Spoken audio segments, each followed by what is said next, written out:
안녕하세요. 저희 사조가 발표하게 된 주제는 보건의료 전담 공무원입니다. 크게 보건의료 전담 공무원이 무엇인지, 보건의료 전담 공무원 제도의 법적 배경과 근거는 무엇인지, 보건의료 전담 공무원의 현황과 관련 이슈에는 무엇이 있는지, 앞으로의 발전 방향은 어떻게 되는지에 대해 알아보도록 하겠습니다. 저희가 맡은 주제인 보건의료 전담 공무원에 대해 먼저 알아볼 텐데요. 보건의료 전담 공무원이란 보건진료원이라고도 하며 농특법 제19조에 따라 의료행위를 수행하기 위해 보건진료소에서 근무하는 공무원을 말합니다. 이들은 의료지 취약지역으로 지정된 근무지에서 대통령령으로 정한 경미한 의료행위를 할 수 있습니다. 다음으로 보건의료 전담 공무원 제도의 법적 배경과 법적 근거에 대해 알아보겠습니다.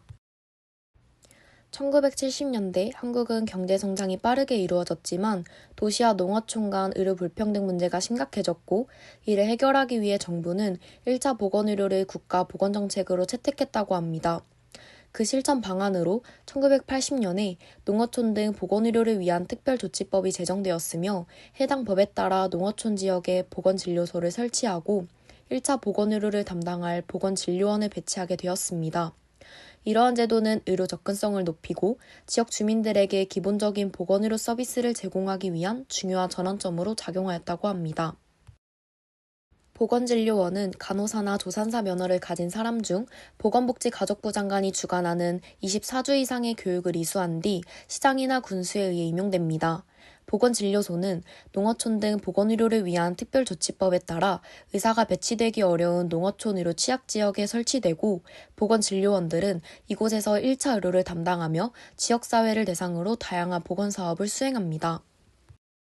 농어촌 등 보건의료를 위한 특별조치법에 나와 있는 보건의료원의 업무 중 의료행위의 범위에는 상별상태를 판별하기 위한 진찰, 즉 검사행위, 환자의 이송, 외상 등 흔히 볼 수 있는 환자의 치료 및 응급을 요하는 환자에 대한 응급처치 등이 있습니다. 보건진료원의 의료행위 외의 보건 업무에는 환경위생 및 영양 개선에 관한 업무, 질병 예방에 관한 업무, 가족계획을 포함한 모자보건에 관한 업무 등이 있는 것을 확인해 볼 수 있습니다. 보건진료원은 농특법 시행령에 따라 보건복지가족부 장관이 정한 환자 진료 지침을 준수해야 합니다. 구체적으로 합병증이 없는 복통, 기침, 발열, 피로, 설사 등 경미한 증상을 규정된 약품으로 치료하고 투약합니다. 치료 후 7일 내 호전되지 않거나 상태가 악화될 경우에는 환자를 의사에게 의뢰해야 하며, 투약 기간은 1회에 3일 이내, 만성질환의 경우 최대 30일 이내로 제한됩니다. 다음으로 보건진료원의 선발과 교육과정에 대해 말씀드리겠습니다. 먼저 보건진료원 선발은 간호사나 조산사 면허를 소지한 지원자가 채용 신체 검사서와 면허증 사본을 관할 보건소를 통해 군수에게 제출하며 최종적으로 도지사를 거쳐 보건복지가족부 장관에게 보고됩니다. 교육과정은 총 24주로 이론교육 8주, 임상실습 12주, 현지실습 4주로 구성되고, 이 교육을 이수하면 보건진료원으로 임용되게 됩니다. 다음으로 보건진료소장 인원에 대한 현황과 시도별 보건진료 전담 공무원 현황, 전국 지역 보건의료기관 현황에 대해 보도록 하겠습니다. 보건진료소란 농어촌과 같은 의료 취약지역에서 기본적인 보건의료 서비스를 제공하기 위해 설치된 기관으로 농특법에 따라 운영되는 기관입니다. 의사가 상주하기 어려운 지역에 설치되어 지역 주민들이 의료 서비스에 접근할 수 있도록 도우며, 앞에서 말한 보건진료 전담 공무원이 해당 진료소에서 1차 의료를 담당하며 지역사회의 건강 증진을 위한 업무를 수행합니다. 보건진료소장은 보건진료소에서 근무하며 해당 기관의 운영과 의료 서비스를 담당하는 보건진료 전담 공무원을 말합니다. 보건진료소장의 인원은 매년 직무교육을 통해 충원되고 있으며, 교육은 국립중앙의료원과 전국 3개에서 4개 권역별 교육기관에서 실시됩니다. 현황에 따르면 2018년에는 116명 전원이 직무교육 과정을 수료하였고, 2019년에는 120명이, 2020에서 2021년에는 152명이, 2021에서 2022년에는 142명이, 2022에서 2023년에는 126명이, 2023년에서 2024년에는 121명이 직무교육 과정을 수료하였다고 합니다. 이렇게 26주 과정의 직무교육을 성공적으로 이수한 자들은 보건복지가족부의 기준에 따라 보건진료 전담 공무원으로 임용될 자격을 갖추게 됩니다. 추가적으로 현재 2024년에서 2025년도 직무교육은 어떻게 시행되고 있는지 기사를 통해 살펴보도록 하겠습니다.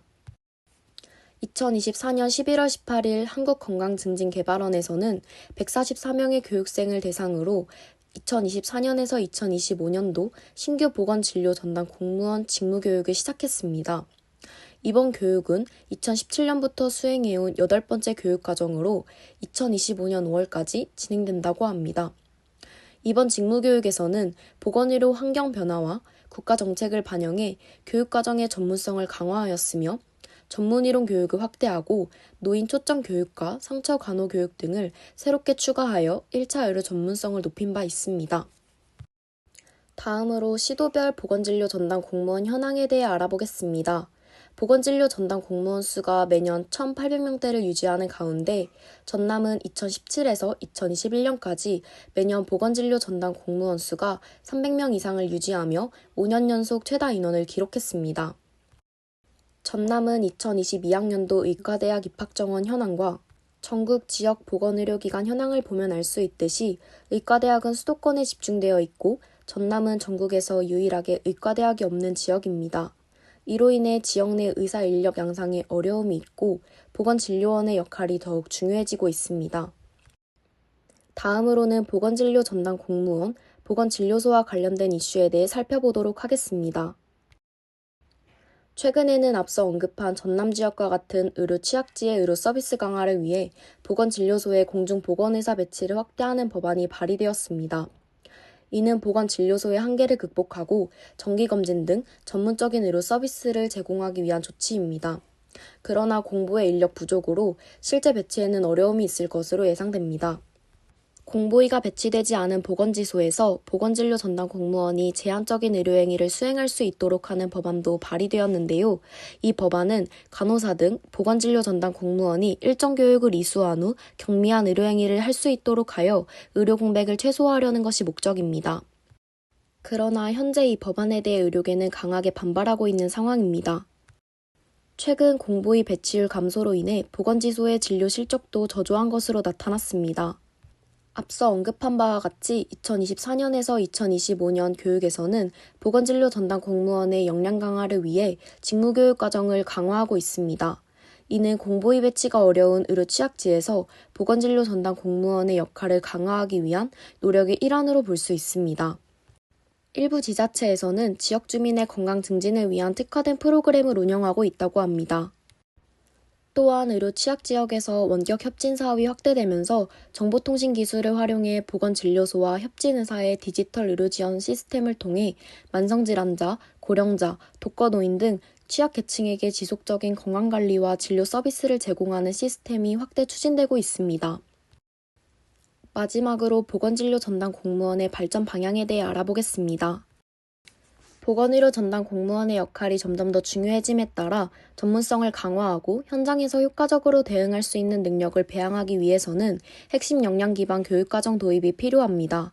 또한 보건진료 전담 공무원이 현장에서 직접적으로 필요한 실습과 이론 지식을 충분히 습득할 수 있도록 교육기간을 조정하고 현장 실습 시간을 강화한다면 직무 수행에 필요한 지식을 확장하고 실무 능력을 향상시킬 수 있을 것입니다.